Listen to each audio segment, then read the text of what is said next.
A primary decision is something that you decide, something that you choose that's on a very deep level. And it has to do in a big way with what's going on in your world. When you experience the world, again, you give it meaning, and from that meaning comes the primary decision, such as a child who is neglected will give the meaning that I'm not important, I don't matter, and this world is certainly not a pleasant place. It's not a good place to be. That happens even pre-verbally, but it's there energetically nevertheless. We begin to see other things. We see that we're loved, and we start to think, well, I must be pretty special. Oh, that reminds me of a story.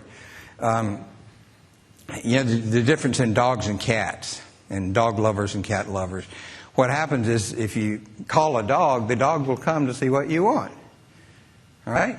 You call a cat, and he'll take a message and get back to you later. But we have experiences where we're loved, and we say, I am adored, I am appreciated, I'm valuable, and the world is a pretty safe place.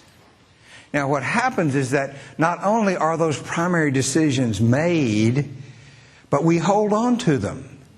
There's this mechanism within the human being that when we learn things, it sticks with us, especially the things that we learn when we're young.